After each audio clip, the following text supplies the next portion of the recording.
नमस्कार, खबर express news bulletin में आप सभी का स्वागत है। मैं हूं आपके साथ कल्पना। पेश करते हैं अब तक की बड़ी खबरें। सबसे पहले खबरें महानगर की। चक्रवात जवाद से सतर्कता के लिए मुख्यमंत्री ने की अहम बैठक। मछुआरों को समुद्र में न जाने की हिदायत। नवान्न में खुले रहेंगे कंट्रोल रूम।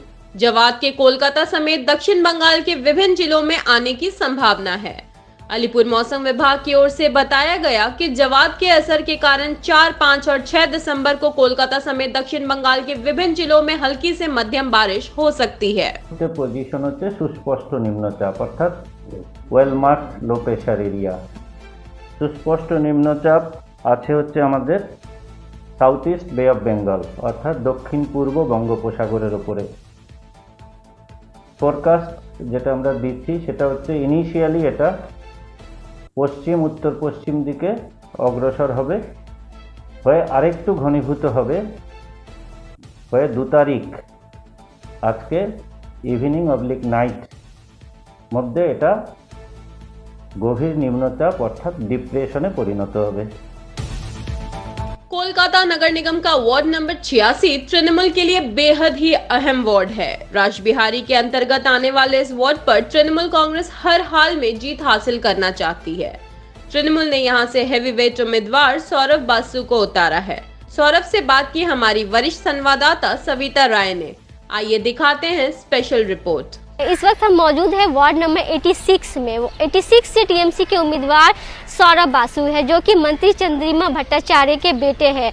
सौरभ बासु भले ही पहली बार इलेक्शन लड़ रहे हो, लेकिन राजनीति में वो काफ़ी पहले से है।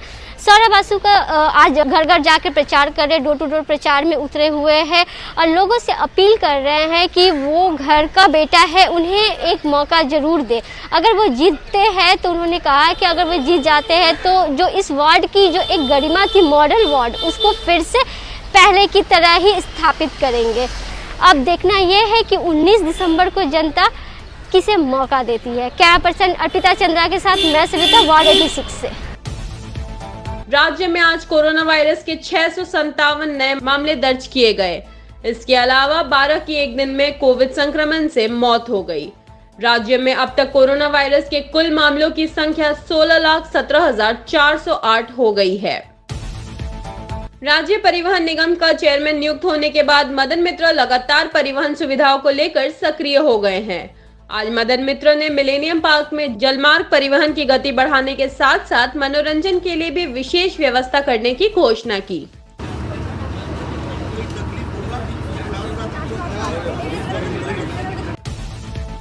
शहनवाज हुसैन ममता दीदी के सुर में सुर मिलाते नजर आए और कहा कि ममता दीदी ठीक ही तो कह रही हैं कि यूपीए अब खत्म हो गया।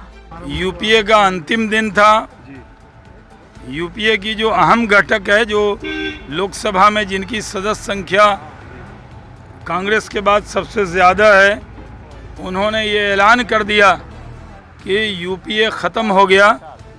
कल यूपीए नाम की संस्था अब नहीं रही, और वो भी शरद पवार जी से मिलने के बाद ममता जी ने घोषणा की है। तो अब इस शब्द का और इस सवाल का सवाल जवाब भी अब खत्म हो गया। कोलकाता नगर निगम के 144 वार्डों में 19 दिसंबर को प्रस्तावित चुनाव को लेकर राज्यपाल जगदीप धनखड़ ने राज्य चुनाव आयुक्त सौरभ दास को तलब किया। सौरभ दास के साथ राज्यपाल ने राजभवन में बैठक की। बैठक में राज्यपाल ने निकाय चुनाव के दौरान केंद्रीय बलों की तैनाती और स्वच्छ और निष्पक्ष चुनाव का मुद्दा उठाया। लैप्स इंश्योरेंस पॉलिसी के रुपए देने के नाम पर करोड़ों की ठगी। चिकित्सक से ठगी का मुख्य अभियुक्त गिरफ्तार। अब रुक करते हैं देश विदेश की खबरों की ओर। ओमिक्रॉन पर सरकार की नसीहत। नए वेरिएंट से डरने की बात नहीं, लेकिन अलर्ट रहना जरूरी है। लोग जिम्मेदारी से मास्क पहने।